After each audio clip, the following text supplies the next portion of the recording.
So it was really interesting. Just last month when I was in Taipei, I sent the two older kids to Mandarin summer camp and I dropped them off. And then Audrey and I took off to Houston for her checkup. And then when we landed, I got messages from my eldest daughter saying, "This really sucks. Can we stop going to this Mandarin camp? We hate it." And so you can imagine we just landed in Houston. We're getting ready for hopefully what was going to be our 5th-year checkup. And then I got my 14-year-old, my 11-year-old calling me saying that they want to quit the summer program. So we talked it through and then I kind of convinced him to stay. And then what was interesting is about an hour later, my eldest daughter texted me. And I don't know if it's because she knew that it was an important week for us, for mommy's medical journey. Well, I don't know what it was, but she texted me and she said, "Hey, Daddy, I'm sorry for being spoiled. I just needed to journal it out. I feel a lot better now, and I'm going to go to my classes tomorrow with an open mind." And I thought, wow, I mean, that is incredible on so many levels. Welcome to The Wild Show with your hosts, Will Chang, Lee Chang, and Andrew Su. Hi, this is Will Chang, and as always, I have my co-hosts Lee Chang and Andrew Shu on the podcast here. Morning. Hey, good to be here. So today we have our friend Brian Liu as our guest. Just for a little bit of context, Andrew, Lee, and I are in this group chat called Six Pack Global Challenge. There's about 50 friends in this group chat, age range around 30s to 50s, living all over the world. As the title of the group chat says, we're all working towards a six-pack, but really it's a community where we share exercise, diet, and health knowledge with each other and hold each other accountable. Brian's perspective and health journey is quite unique. His wife, Audrey, recently crossed the 5-year mark of being in remission after a cancer diagnosis in 2018. Through this life-altering experience, he's gained a deep knowledge on diet and inflammation. What's more interesting is that he's been tracking everything about his lifestyle in an Excel sheet since the cancer 5 years ago. A detailed food journal, including the amount of daily water intake, coffee, alcohol, sleep, exercise. He's quantified things everywhere he can, qualified everywhere else, and he has monitored all those patterns. Obviously, this impressed the hell out of all of us in the group, and we wanted to learn more. Welcome, Brian. Hey, guys. Thanks. First, let me start by saying what an honor it is to be on this show. I've listened to a bunch of your other podcasts, and I think that I'm nowhere as interesting as your other guests, so it's a real privilege to be here. I appreciate it, Brian. You definitely are very interesting. So, can you tell us a little bit about yourself? You're 44 years old. You're living in the Philippines. How did you end up? Yeah, so short answer is I've lived here since 2011 for professional reasons. I work in finance and for family reasons as well because my wife was born here. But the long answer is that both my parents are from Hong Kong. I was born in Vancouver. I lived a good chunk of my life there. Went to UBC. And my wife, Audrey, UBC. She's Filipino Chinese. Then in 2009, I got accepted into MIT Sloan School. Did a 2-year MBA program there. And then for graduating my way to the Philippines. So incidentally, my mom, even though she's from Hong Kong, her family is Chinese as well. So when I brought home Audrey, she was totally thrilled because they speak the same dialect. That's amazing. So in the group chat, you basically mentioned that your health journey started 5 years ago with Audrey's diagnosis of cancer. Can you tell us a little bit about that diagnosis and how that started? Yeah, sure. So we were both 39 at the time. She was quite young. We had 3 kids, aged 2, 6, and 9. So 5 years later, they're 7, 11, and 14. At the time, I mean, Audrey was just finishing up breastfeeding with the youngest one. The youngest one was a baby. So it was really scary. I mean, I guess the takeaway that I have from that initial diagnosis phase of this whole journey is that even if you do everything right, it can still hit you. I mean, Audrey at the time was known to be healthy, works out a lot, eats healthy, had kids, breastfed the kids. So even though she, I guess, did everything right, she still got diagnosed with cancer. So that was kind of what it was like at the time and the context.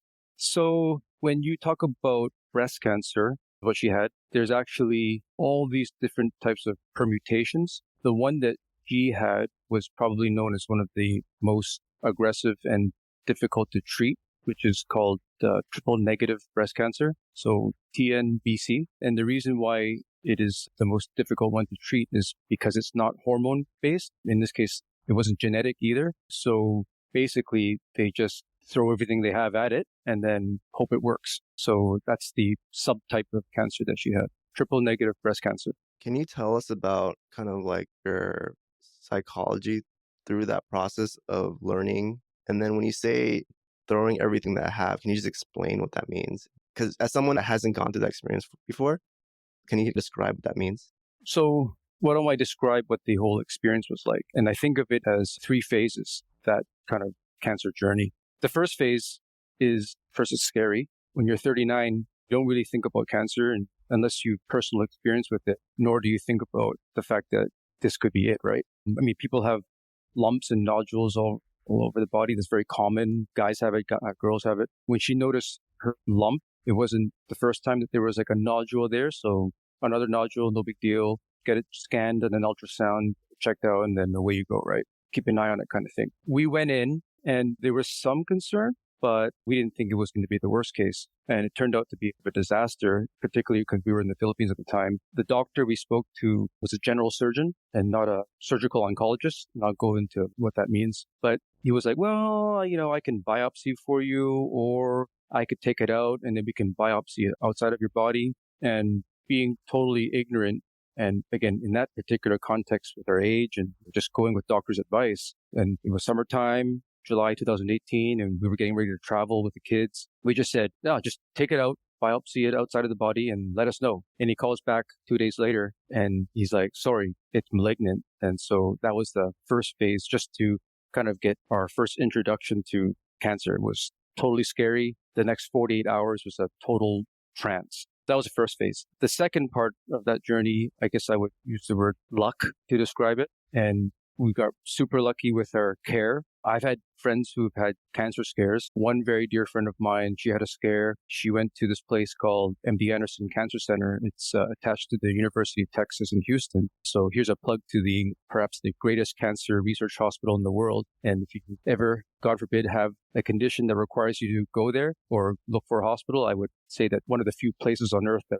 basically the best at what they do. So I called my friend and I was basically saying to them, I got the situation, and she was saying, Brian, drop everything you're doing, get your wife on a plane and take her to MD Anderson. So we're in the Philippines, and how do you do that? Where do you start? I'm in Manila, Houston's in Texas. I'd never even been to Texas before, even though I'd spent a lot of time in the US. So started making some calls, and I'm just very fortunate and very lucky and sitting here today, very happy to tell you that basically a friend of a friend who I'd never met and who is now someone who is very special and dear to our family. I mean, he's a well-connected guy, and we spoke, and he basically made it his mission to get me this appointment. So if I think back, I think Audrey was diagnosed like on a Wednesday morning. I got connected with this guy through a friend. His name is Martin. On a Wednesday evening, I explained the situation to him. And then by Thursday evening, he had me on the phone with one of the top breast specialists at MD Anderson in the entire hospital complex. And after speaking to him for like 15 minutes, he was like, okay, well, how quick can you get here? I'll take you on as a patient. And just to put that into context, this particular doctor, I think typically takes 6 months to a year to get an appointment with him because he's just very senior, very well respected in the cancer community. I think I read somewhere that he was on the team that developed the current chemotherapy protocol that basically a lot of people with breast cancer used to this very day. So it was pretty much an act of God that I went from Wednesday diagnosis to Thursday night having probably one of the 5 smartest guys on the planet, and then getting on a plane the next day or the day after and showing up in Houston by the following Tuesday. So I guess after we landed in Houston and we met with this doctor, he kind of explained to us what cancer is and particularly what breast cancer is. And he explained to us that for Audrey's particular type of breast cancer, which is triple negative breast cancer, the current latest protocol, and these teaching hospitals, they basically design the protocols that the rest of the world follows, right? And so he explained to us that what your doctor in the Philippines did is not the latest protocol, what mainstream cancer hospitals do to treat patients with that particular type of breast cancer. So typically for that particular type, right? Because again, there's hormone positive and there's other kinds of indicators, but the one that Audrey had was, I'll get very technical, triple negative breast cancer, which means there's no hormone element to it. So when they say that we're going to throw everything at it, that means we're going to give it chemo, we're going to do surgery, and we're going to give it radiation. And hopefully that basically rids the body of the cancer. But where the doctors went wrong in their initial decision to pull the tumor out was that the chemo is designed to shrink the tumor as much as possible. And they play with the chemistry. They observe you to see whether the chemistry is working to shrink the tumor and kill the cancer. But if your tumor is outside of your body, they have no way of telling whether the chemo is working. So the intention for this particular protocol is to shrink the tumor, get it as small as possible, hopefully get to nothing. Then you go in with the surgery to make it as non-invasive as possible. And then if, depending on your situation, you might hit it with some radiation in order to just basically destroy what's left of the cancer. So that's the protocol. And I guess when we landed there in Houston and he kind of explained it to us, we're like, okay, so what do we do now? And this is where the third phase is. And if I describe the first phase as being very scary and the second phase as being very lucky, I think the last phase is just one of complete relief. So let me just put one thing into context when we talk about MD Anderson and we talk about cancer treatment centers. In Houston, people, just to generalize for a bit, people go there for a few reasons, right? They go there for oil, they go there for NASA, and they go there for medicine. Again, just total generalization. So MD Anderson is located in this particular part of Houston called Texas Medical Center, which is this complex of many hospitals within blocks of each other, like Texas Children's, et cetera. So when you walk into MD Anderson as a patient, it's a complete different experience because this is a complex that is dedicated to researching and treating. And such as with other teaching universities, they develop the protocols that the rest of the world follows. So just to give you an example, in most places, you'll go for an ultrasound, right? And the tech will run the ultrasound wand through your body. And they'll say, never ask a tech anything because they'll probably say something that'll scare you to death. But you go through the ultrasound process, they run off the imagery, and then a radiologist will come in and on a certain day, and they'll go through all the stacks of imagery that the technicians have compiled and then write up the notes, and then you get a call, right? So that's very typical in a lot of places. That's how it was in the Philippines. So if your ultrasound appointment was on a Thursday and the radiologist only reads on Wednesdays, then guess what? You're going to have to wait until the next Wednesday when they come in and read the ultrasound imagery and write it up. Well, MD Anderson, there is a building that is completely dedicated only to breast cancer. And then within that one building, which is multiple stories, there is one floor which is completely dedicated to imagery. And within that floor, you have bays in there where you have a technician and a radiologist working in real time right next to each other. I mean, I wasn't there, so I didn't actually see it, but it was described to me as being kind of in communication with each other during the whole ultrasound process itself. So instead of having a radiologist come in a couple of days later and look at static images, this radiologist is a physician and they are watching the imagery show up on the screen and telling the technician to move the equipment real time in order for that radiologist to get a better angle. And you can imagine now, this is what they do 7 days a week, right? In this particular floor, this radiologist is a breast cancer specialist, and all she does or he does is look at breast tissue.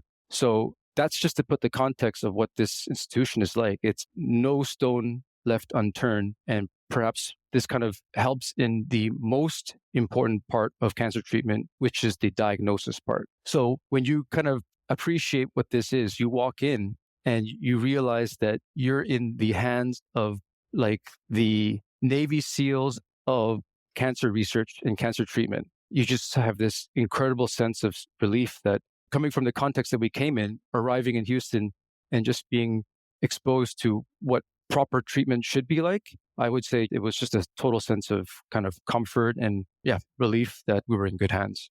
Brian, do you have context? Maybe Andrew can jump in because I know Andrew's from Houston. But how did Houston become, I guess, de facto or one of the premier cancer research centers in the world?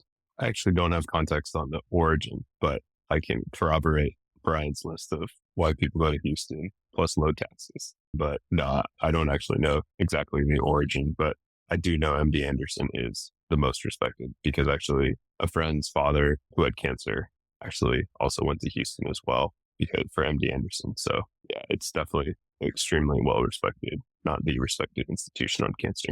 You were saying that how important diagnosis is. Can you explain more about why that's the most important step? Yeah, and just to add to that too, you talked about protocol, right? So what would have been the proper or the correct protocol that they would have liked to see in Audrey's diagnosis? So I'm definitely not an oncologist. So what I'm about to say is just my understanding and my interpretation of what these kind of pros told me and how they explained it to me. But depending on what permutation of cancer you have, it dictates the type of treatment that you will receive in order to get the best chances of survival. So that's basically what it means in terms of protocol. Sometimes you'll want to do the surgery first and then do the chemo. Other times you'll want to do the chemo first and then the surgery. Sometimes you will require radiation. Other times you don't. So they have all these different tools on how to treat it. And what's absolutely critical is understanding which particular permutation you have, because there are just so many different permutations, and because the research continues to identify new treatment methodologies. That's why understanding what you have is the critical first step. That kind of, if you imagine a decision tree, you want to get it right at the beginning of the decision tree. And what's so important about the beginning of the decision tree is often imagery, right? Yeah. So you mentioned that when you got to Houston, they were like, oh, having done the actual biopsy or the surgery first, they weren't able to do chemo on the tumor itself. Did they tell you how they could have otherwise diagnosed without actually going in and cutting out or performing surgery on Audrey? Like whether it's through imaging or through blood tests or other means of diagnosis? I would say that it's often a triangulation in order to arrive at the proper diagnosis. So when you arrive at a place like Anderson, it's not just the imagery, right? They do blood work, definitely. And that is a very comprehensive panel that they run on you to not only understand kind of what the rest of your body is doing, but also kind of indicators that are in your bloodstream that kind of can give them clues, right? So again, I'm probably, for the medical professionals out there who are listening to this, I'm probably butchering the explanation, but there's the blood work, there's the other kind of imagery, which would be like your PET CT scan, and then there's the genetic blood test to also determine whether or not it's a genetic permutation as opposed to a non-genetic. You've heard of these BRCA1, BRCA2, kind of like the Angelina Jolie type of breast cancer, and why people take some very aggressive efforts to reduce the risk of getting cancer. But the bottom line is you get all these tests done to understand what it is, and then you establish a protocol and away you go and you carry it out. For Audrey's particular type, what they would have liked to do is they would have liked to hit it with the chemo first and to see how the tumor cells respond to the chemo before they do anything else. So since the cells were already gone, in her case, we had one saving grace, right? And the reason why that her stage was at where it was is because you have the breast tissue itself and you have what's called lymph nodes. And they're all across your body. And sometimes if you get a cold or an infection, you'll feel them like in your neck, under your mandible. And for women, if they have issues like breast issues, you'll feel your lymph nodes under your armpit also get inflamed, right? So in Audrey's case, she had one of these axilla nodes that was starting to show evidence of the cancer spreading, right? Because the lymph nodes is your body's natural immune system, and it kind of works in concert with the rest of your immune system to kind of deal with diseases in your body. So the tumor was out. They would have liked to have seen how the tumor responded to the chemo, but they couldn't observe that. So they were also watching this one axilla to see how the axilla lymph node responded to the chemo. Does that make sense? So the treatment process is one that is, you're constantly going back and they're finding out how your body's responding. And if they need to adjust, they can adjust. But in this case, it was a little bit of spray and pray, because they're just going to hit it with everything and then come back at the end of the journey and see whether or not she had a pathologically complete recovery. I was just going to add one other side story. Prior to getting the actual diagnosis itself, if you recall, she got the surgery to take it out. We waited a couple of days and then we got the diagnosis. But during those 2 days, I already started researching and Googling about lumps and suspicious axilla nodes. And I kept getting these medical journals showing up about risk, likeliness, survivability, and this name kept coming up, and the name was Dr. Kelly Hunt. Now, at the time, I had no idea what the difference was between an oncologist and a surgical oncologist and a radiation oncologist. I knew the word oncology, but I didn't know what was what. But this name kept coming up. And this Dr. Kelly Hunt was a surgical oncologist at MD Anderson. So when the diagnosis actually came, I hit every one of my personal networks to see if someone could connect me to this Dr. Hunt and get me an appointment with her. It turns out when we got to Anderson and when we walked into the door and went for our first appointment with the doctor that this guy, Martin, connected us with. We sat down with him, and it turns out they basically work as a team. They're like a sports team, right? You got your quarterback, which was the doctor that was recommended to us. That's the main oncologist. And then you get the surgeon that they typically work with, and they have radiation oncologists that they typically work with, and then the reconstruction team that they typically work with. So we arrive and we're going through the clipboard, and they're showing us, this is where you got to be at 9 o'clock today. This is where you're going to be at 11 o'clock for this appointment, and this imagery, and blah, blah, blah, blah. And you see the next page, and it's like, when you're done everything and you're going to come back for your surgery, this is the surgeon that we've assigned to you because she's part of our team. I get chills right now thinking about it. And this is when I feel like we're just so fortunate. And I mentioned earlier, luck, right? And God's watching out for us or something. But I turn the next page and I get this name, Dr. Kelly Hunt. And it's been this doctor whose medical journals I've been reading up on for the previous week. And again, no idea what a surgical oncologist was, asking people, who is this doctor? And lo and behold, I get there. And out of 1,000 doctors at this facility, we get her. After that night, I remember, I think that was like the first night we were in Houston. And as I described earlier, the sense of relief, kind of knowing you're with the A team. I think that's the first time that I actually kind of let my guard down. And I switched from kind of being on survival mode and kind of get my wife the best treatment possible to just processing it, crying about it, and just a sense of relief to be able to hand this responsibility over to somebody else who really knows what they're doing. That's incredible. I mean, well, from what it sounds like, not only did you place this responsibility on the Navy SEALs of breast cancer, but also it seems like you placed responsibility on yourself, because from a lifestyle perspective, you've done a lot of research to understand like diet, inflammation, things like that. And you've been sharing it with our 6-pack group. Can you go into how you ended up going down that rabbit hole of understanding lifestyle? Yeah, sure. So again, I'll just throw out a disclaimer. I'm definitely not an oncologist, and everything I know is either from what I've read or from what I've interpreted from listening to these folks. But just as a sidebar, if you want to have a really interesting conversation about cancer and cancer vaccines and have an understanding of inflammation from a biological perspective, you should also talk to Dan Lin, who's part of the 6-pack group. And he's got an incredible story. He's currently working in deep tech VC, but he graduated from Hopkins 20 years ago, and he was a cancer vaccine researcher. And so you can imagine what kind of health innovations he worked on back then and the stories that he'll share about the complications of dealing with big pharma. But if I were to summarize kind of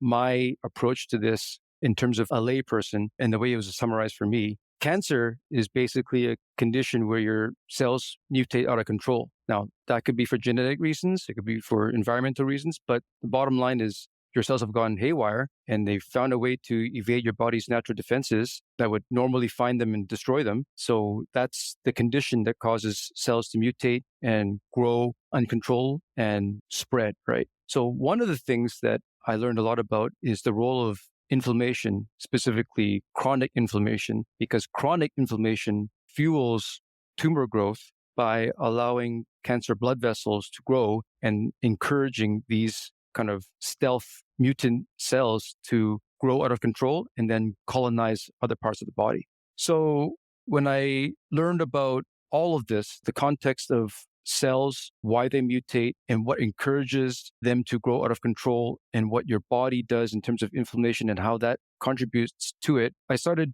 understanding two things. The first one is about what causes inflammation. Again, inflammation is a driver of cancer growth. And the second thing is what you can do about it. So let's talk about the first one. The first thing I did after arriving at Anderson and going through the protocols and understanding what was going to be in front of us for the next 6 months, the first thing that we did was we went and bought a bunch of books. And there's a couple that I always refer people to. One is called Anti-Cancer, and that's by Dr. David Servan Schreiber. And the second book I read right away was Anti-Cancer Living by a PhD named Lorenzo Cohen. And when you read these books, the one thing that really stuck out to me is that there's some common drivers of inflammation, which can again contribute to furthering the mutation of cells and the growth and the colonization of cancer cells. And those drivers are things like red and processed meat, sugar, alcohol, stress. So there's a bunch of other things, but in terms of how I reflected on my own lifestyle, these were four that really stuck out to me, right? Again, red and processed meat, sugar, alcohol, and stress. So that's the first part of drivers of inflammation. Keep that at the back of your mind, right? The second part when Audrey sat down with her oncologist, the quarterback, and after she went through her chemo and she went through her surgery and then she finished her radiation, we sat down after 6 months and he said to us, well, you're done. You've had a good response so far. So I want to see you twice a year, every 6 months for the next 5 years, right? For her particular type of cancer, which is triple negative breast cancer, once you hit your 5-year mark, according to their data, statistically speaking, her chances of recurrence drops down to 1% to 2%, right? You're no more of a statistical risk. You're at no greater statistical risk than the general population, something like that, right? So I'm going to see you every 6 months, but here's your homework that I want you to do, and I'm going to check on you every time I see you. The first is you need to exercise every day, including 30 minutes of intense exercise where you're really sweating. So that's one. Number two, I want you to meditate for 1 hour twice a week. Number three, I want you to do yoga for 1 hour twice a week. And number four, you should maintain a Mediterranean or an Asian diet, which is primarily plant-based. And if you do want to consume meat, you should consume meat as an accompaniment, like a side dish, not your main course. Okay, so let me bring you back now to the two takeaways, right? One is what causes inflammation, and two is what you can do about it. So when I heard all this and you start to put all these pieces together, right, from the books that you read and from what the professionals are telling you, what the drivers of cancer are and how to prevent yourself from getting a recurrence or overall improve your immunity, I started saying, okay, we're going to make a lifestyle change and I'm going to start tracking all of this. Tracking from the perspective of initially, that's a huge lifestyle change, I think, going from wine and steak dinners, right, to, okay, we're going to go completely plant-based as much as we can. I mean, for the rest of us, me and the three girls, we had to make that shift together, and it wasn't going to be one that was going to happen overnight. So that's where the tracking journey really started. Yeah, I mean, you shared kind of like a blurry version of the tracking. You shared what you were doing. And like the six pack group, just to give some context, has a lot of basically people that are really into like health and really into, they're just like generally very like high achievement type of people. And seeing kind of like what you've done and the meticulous notes that you've taken just like impressed the hell out of everyone. Everyone to like understand how you're able to do this better, because it's like, it just seems so much of an impossible task. I have it open right now. The Excel sheet they sent to us to prepare. We don't have all the columns because I know there's some like personal columns in there, but maybe you can just describe the entire Excel sheet, what it looks like, what the columns are, and start from there. You've been doing this since 5 years ago? Yes. So we started when the shift to plant-based diet started, but I'll even go further back beyond 5 years. I started tracking my weight on a daily basis using an app. So that was one thing. And that got me into the habit of daily logging. I also started to track blood pressure when I got my blood pressure taken because my dad has high blood pressure. So I wanted to just keep an eye on that. So this kind of idea of taking data, and plus I work in finance, so I'm staring at Excel all the time, right? So this idea of just taking data and just kind of tracking it and logging it became very easy for me, right? Some people I show my Excel files to, it's not just the health one, there's others as well. And the jaws kind of just drop because it's fast, right? But it started off really simply, which was just the 4 columns, breakfast, lunch, and dinner. And that's how it initially started. Plus, I started tracking because I read about alcohol and the role of that alcohol contributes towards potential cancer risk. So I wanted to just keep an eye on that as well. And then over time, the columns just started growing in terms of additional data points that I wanted to check. So if I were to describe it for you, on the vertical axis, it's just the date. And it's every single day for the last 5 years for this particular one that you're looking at. And across the horizontal, you've got breakfast, lunch, and dinner. And then in no particular order, I have a log on whether I exercised, what I did, whether I stretched. I did that one later on because I was getting all kinds of aches and pains over time from the exercise. I tracked meditation. I mentioned meditation and yoga, right? Those are the 2 pieces of homework that the oncologist gave Audrey. So I started following meditation for my mental health and yoga just as a kind of way to mix up the exercise routines. Recently, I started doing hot and cold therapy because we have a sauna, a steam room, and a dry sauna. So I started tracking how often I did that. Just been reading some research on the health benefits of that. And if you continue going on over time, I started intermittent fasting for a while, and I've kind of evolved intermittent fasting to a 1-day fast. So but I was tracking when I would have my last meal, when I would go to bed, and then other things that just because I could quantify them and just because that there were things that I did on a daily basis, how much coffee I drank and how much water I consumed. So all of these are the inputs that went into this ever expanding Excel spreadsheet. Some of the things that I was tracking in terms of output, you mentioned I had an open field where I would just write down notes, whether I had any gassiness or whether I got sick or anything that I wanted to just note about how my body was responding. I had an open field where I would make notes there. But one of the things that I get very excited about is I track my poo, right? And there's something called the Bristol scale. And I'm convinced that one of the best indicators of your body's health is how your poo comes out. In Chinese medicine, you go to a Chinese doctor, they say stick out your tongue and they can diagnose all kinds of whatever, right? I think if you research what the Bristol scale is, it's a number 1 to 7 that describes the consistency of your poo. And you kind of be wanting to hit 4s, right? Not too hard and lumpy, and obviously not diarrhea. So when I was tracking poo, that became a great indicator of whether I was taking enough fiber, whether I had enough water. And then other things like, as you get old, if you're a guy, you start waking up in the middle of the night to pee. I went through this phase last year where I thought I was peeing a lot. Then you start worrying, oh man, do I have prostate issues? Are these things that are things I need to worry about? Turned out to be nothing, and probably because I was drinking too much water and drinking water too late into the evening. But I just got into the habit of tracking that as well. So now that's part of kind of the outputs. You talked about the daily journal, basically kind of like the output from like a more qualitative standpoint, right? What are some of the things that you would put there from like a qualitative standpoint? So I would say the best example that I can think of, I'll give you two. And again, I'll use poo as one example. You ever have squid ink for pasta, right? Yeah. And you go take a dump next morning, it comes out black. And you kind of like, you right away, you hit Dr. Google and it's like, oh, I got black poo. What does that mean? They'll tell you like all the bad things it could be. Then we're so busy. I can't remember a lot of times what I had for breakfast yesterday, right? But if I track it and I see something that happens to my body, right away, I can give myself that reassurance that, okay, black poo is probably because I had squid ink pasta the night before. I would get red poo, right? If I eat dragon fruit. When I was in Taiwan last month, Taiwanese red dragon fruit, oh my gosh. Just the interesting thing is sometimes it doesn't happen. Sometimes your body reacts the same day. Sometimes your body reacts a day later. Sometimes your body reacts 2 days later and it's still reacting, right?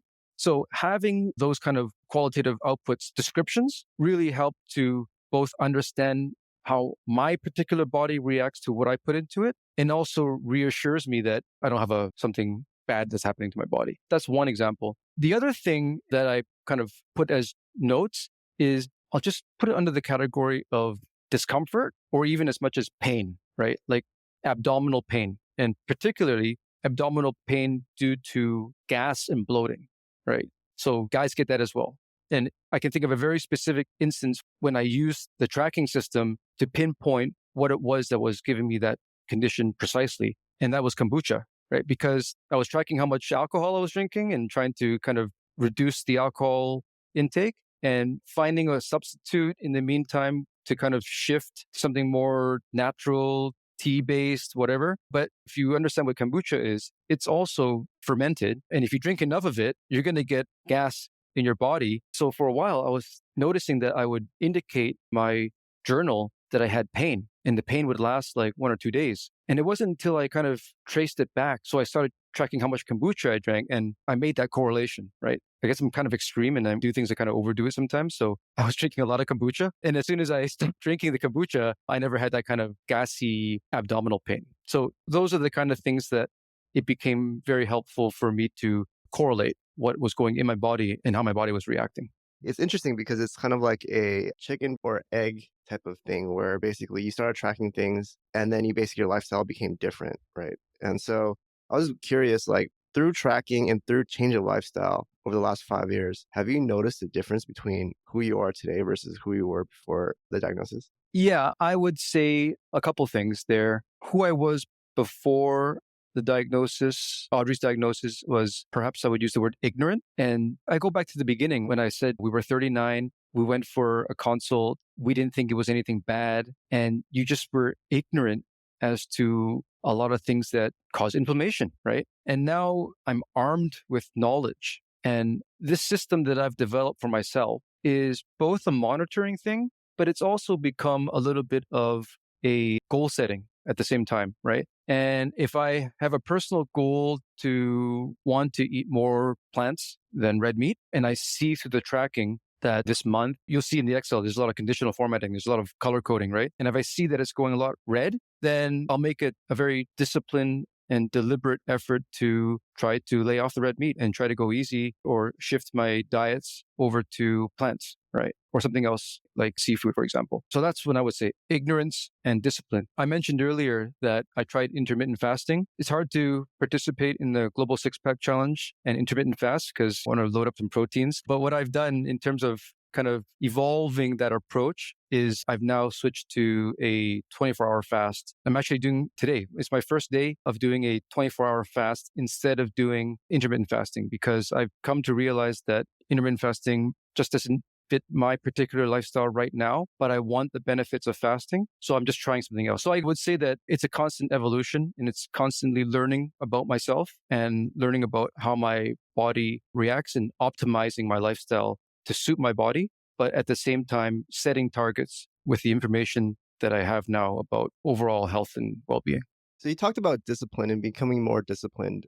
I always tell myself like, okay, I'm going to basically write in my journal every day. And I do it for like 7 days or something like that. I just stop doing it. Right. And so I think the reason why everyone respects you so much in this group is because you've been able to do this daily for 5 years. And maybe you could just give us some insight or some tips to basically how are you able to do something like this for such a long time so consistently? How does somebody do that? I've thought about that as well because I think I'm a bit of an extreme person. And when I show it to my wife, she kind of rolls her eyes and she thinks, you're nuts, right? I would say that it gets easier over time because you've basically established a streak, right? And that kind of goes to my daughter. She's always on her phone taking snaps. And I'm like, why are you taking snaps, right? Because she's like, I got to do my daily snap or whatever because she's on a streak. And I think there's a little bit of a human psychological element there to that as well, right? Why do people want to hit their streaks on their games and their apps and whatever? Because they've built it up. So what started off for me as a curiosity to understand or just to monitor and switch from a quote unquote regular diet to a plant-based diet and just tracking that from purely a dietary perspective has now gone in a direction where it's just routine, right? I feel like if I don't do it, I'm kind of in a way letting myself down or ruining all the effort that I've put into it for the last 5 years. I can't stop. You know what I mean? So I've talked to a bunch of people about this and everyone gets really interested lately about what I've done over the 5 years. And so I almost feel like an obligation to keep it going because who knows where this goes, right? Maybe it'll start a movement. Maybe like the Harvard case study, that the longest running Harvard case study that's been going on for 75 years that tracks what makes people happy. Maybe this can evolve into something like that where the real value comes out of its longevity and the data that I can mine out of it. Not only me, but hopefully others as well. Yeah, man, you can't let us down. We're all counting on you to keep us accountable. I mean, yeah, super impressive. Like Will said, extremely meticulous, extremely comprehensive. I'm curious, when you started tracking from your body weight to creating this Excel spreadsheet, and now there's more tools out there that people use, have you added other means of data tracking, such as Whoop or Apple Watch, or even apps to assist in collecting even more data? So I'm kind of weird in this sense. I don't allow any devices in my bedroom. I'm weird. It's a quirk. I know some people think I'm a bit extreme in that sense as well. So I've really struggled with this piece of it because I know the benefits that keeping a wearable, I know the benefits that having a wearable would have to the overall effort, right? It would just make things a bit more precise. Like, for instance, the sleep tracking that I do it very manually. I'm struggling with that bit right now, and maybe I can be convinced to slap on a wearable and just track the VO2 max and whatever. I would say that, number one, I haven't found something that is as comprehensive and gives me exactly what I need in terms of all the bits and pieces that I've described, right? And bringing it all together. Maybe there's one out there. I just haven't found it. And number two, I just don't have time. 3 little girls keeps me pretty busy for most of the week. So wait, so to dig a little bit into that, your policy of no devices, are you concerned about the potential radiation from devices? Is it more about affecting your sleep? Like you don't want blue light, you don't want to check your phone. Like what is the reason for potentially not wearing a wearable, like you said, in the bedroom? All of the above. Because my view is that our bodies are bombarded with enough electromagnetic fields on a daily basis already. And I just want to give my body a break during perhaps one of the most important times of the day, which is when you get your sleep, right? Yep, makes sense. Going back to the data, so you mentioned some of the things you've added to or changed in your lifestyle, such as yoga, your diet, obviously. What are some other significant changes, I guess, extrapolating from the data, learnings that you've had or changes that you've made to your lifestyle? You mentioned the cold therapy, other things, but are there any other major significant either realizations or output changes that you've made?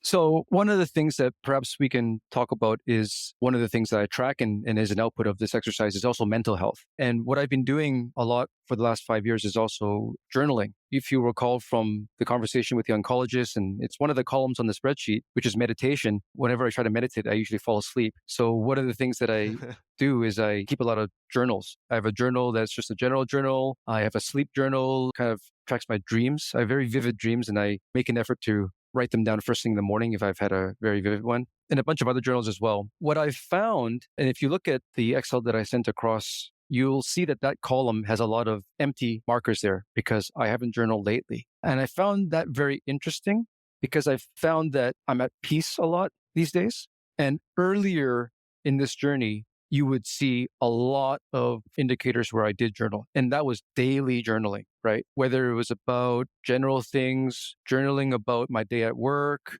journaling about whatever, right? I write a journal for my girls as well. I write a kind of my own lessons that I want to share with them. And hopefully one day they'll read it. But you'll notice there that I've been doing it less. And I don't know, maybe that's an indicator that it hasn't been as important of a release for me these days because I've already gotten everything out. I'll mention this. We had a career coach a couple of years ago, and she's kind of like a work psychologist. You've watched Billions, right? And there's Yeah. that, I forgot her name, but that character who plays a work psychologist. So anyways, I had a work psychologist. Let's call her a work psychologist. And I had someone who was a career coach. And then one day she was saying to me, have you tried conscious journaling? I'm like, well, I journal a lot, but what's conscious journaling? And she explained to me, conscious journaling is when you kind of break past your mental barrier and access what's kind of in your heart, right? So separate your brain out because your brain does a lot of filtering and tap into what your heart wants. So she said, do this, find 15 minutes and make sure you have no distractions and get a timer out, set it for 15 minutes. Actually, she said set it for 10 minutes and then get a piece of paper, start writing and do not let your pen stop moving, right? And even if you're sitting there and you have nothing that comes to your mind, just write down, there's nothing that's coming to my mind and just keep writing it until you kind of unlock your subconscious. And that was one of the most powerful things that I'd experienced because she said, answer this question. What do you want? Of course, answer that question in the context of the issue that I was discussing with her. But she said, just in the context of what you've kind of reached out to me to consult with me with, start writing and answering the question, what do you want?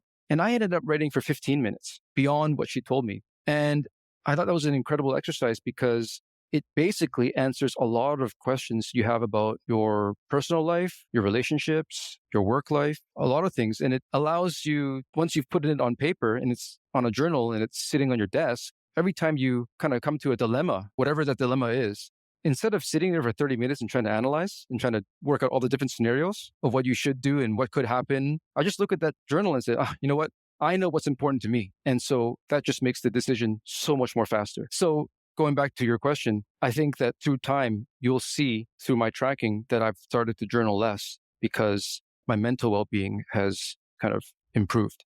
Wow, that's an incredible answer. And that's amazing. And I'm so happy for you that's happened. I personally have used journaling when I can't sleep at night and I'm just very stressed and I'll just write everything down. And a lot of the times when I write it down, I feel like I'm able to like take a part of my brain out and just put it on paper and not have to worry about it anymore. And then sometimes you realize like a lot of your fears or anxieties actually aren't real. It's really nice to see how over the years you've been able to settle your mind in this way where you're not having these fears and these anxieties. And it sounds like you're kind of like in a more good place than you were like 5 years ago. And I think that's a goal I think that we all want. I think ultimately all of us just want to be able to place where we just feel content and feel good all the time. I think we all just want to get to a place where we can get a good solid 8 hours sleep. And part of having 8 hours sleep is having a relaxed mind and having peace. And I think that, to your point, Will, I think that these things, they occupy space on your brain's hard disk, right? And if you can convince your brain that you've downloaded onto something, then you just take it off your brain and you know it's there. If you need to revisit it, you can just pick it up where you left off. But in the meantime, if I want to enjoy my evening with my kids, some time with friends, time with my wife, or just sleep, for me at least, right? That's what the journaling has allowed me to do.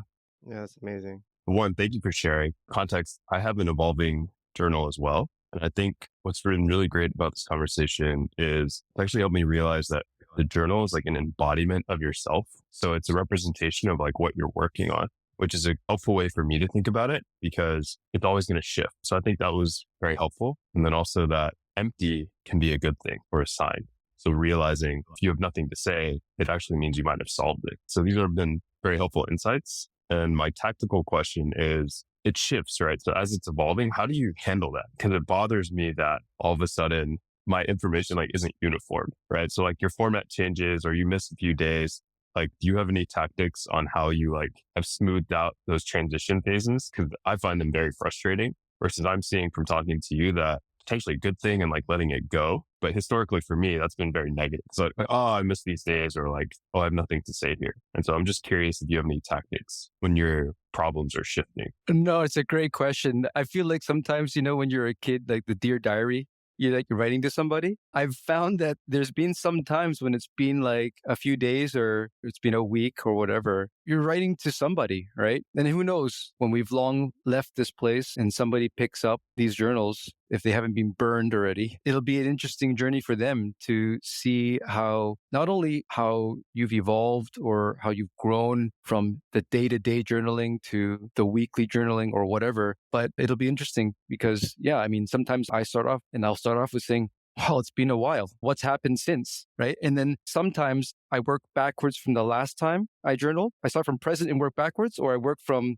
the last time I journaled and work forwards, right? So there's no rhyme or reason. I guess because it's such a personal thing. I never intend for anyone to read it, probably because a lot of times I'm complaining. But if my kids read it, one day it'll offer an insight into their dad.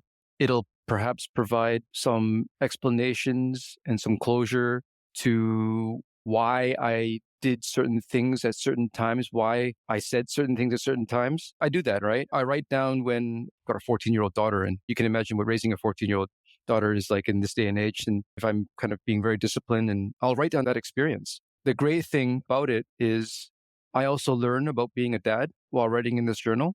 I'm not deliberately keeping track, but in a way, when I kind of express myself or write things down, I'm logging a mental note. And so it has helped me also get better at parenting. And as one can see, I'm complaining about my kids a lot less these days. So following up on that, I'm curious, given the data, the tracking that you're doing for yourself, does Audrey or the kids do this, or have you wanted to get them into it as well? What's kind of like the dynamic at home in terms of data tracking on a personal level? So I will say that these days at school, because there's a big drive towards resilience and mental well-being, they actually teach a lot of this stuff at schools as well. In my kids' school here in Manila, there was an incident involving a kid. So that was a mental health issue. And so the school made an extra effort to emphasize the importance of mental well-being. And they had modules, and the whole school year was based around that. So it was really interesting. Just last month when I was in Taipei,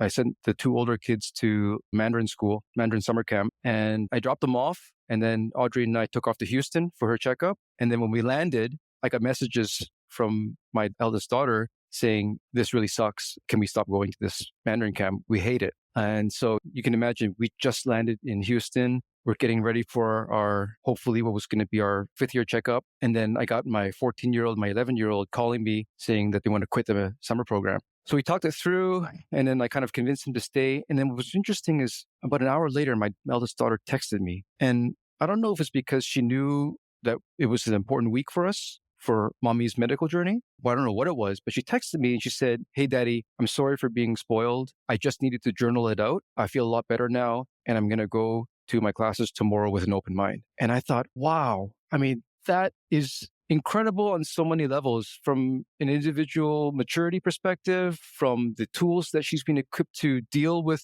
issues growing up as a teenager and whatnot. And I see that my second daughter, she's also picking up on that. And we've encouraged it. And it wasn't a formal structural kind of, you must journal kind of thing, but she sees her sister doing it. The school promotes it. I encourage her to do it. And so I found that there's a lot of consistency there, that in my family, where it hasn't been hard at all to convince anybody to just use journaling as part of their own very intimate and very personal mental well-being. Well, you lead by example, right? And kids watch what you do, not what you say. And so that's really cool to see. And it makes me kind of like, oh man, I got to get my shit together. But I mean, so you just mentioned going over the summer, going to Texas to get that final checkup 5 years later. And you were saying earlier in this podcast that after 5 years, you basically get, if there's no cancer, then you're free, right? Can you tell us about that experience and what that felt like? So there was actually no cancer after the treatment itself, which was the first 6 months of this journey. So chemo, surgery, and then Audrey participated in a clinical trial for radiation treatment. And then at the end of that, when he sent us off with homework and said, "See you twice a year for the next 5 years," at that point, they had already established that they called it complete pathological response. So that was already starting off on a very positive note. We just needed to make sure that we did everything we could to promote a healthy body. So we've been going back. Of course, COVID happened in the middle, and we had a couple teleconsults. But as soon as we could get back to Houston, we went back to Houston. So this past July was the 5-year anniversary, and the doctor said, "Well, you made it, as you know, from the data that we have." And I mean, this is coming from the greatest cancer hospital on planet Earth, as far as I'm concerned. And he said, "From the data that we have, you're at no greater statistical risk than anybody else. So we're going to transition you out," right? We have clinics for survivors, but those clinics are for people from the Texas area. You're obviously not. So we recommend that you just transition to a general doctor for regular checkups. So that's it. We love the team. And as much as I love Houston and the warmth of the people there, it's one of these things where if I don't need to be back there, I kind of don't want to go. Congratulations, man. That's incredible. I'm so happy to hear that and very happy for you and Audrey. Thanks so much. That's quite the journey. Brian, thank you so much for your time and your generosity. This was incredibly inspiring, and it makes me want to kind of live up to the example that you set. Thank you so much again for your time. We had a really great time. Thank you. Thanks, guys. I really appreciate it, and hope to talk to you guys again soon. Bye. Thank you, Brian. Amazing. Thank you. Thank you so much for listening until the end. If you've enjoyed this episode, please leave us a review on Spotify or Apple Podcasts. It'll help more people like you find us. You can find more about us on wild.show, WLD.SHOW. Please subscribe to our newsletter or DM us on Twitter. We'd love to get to know you.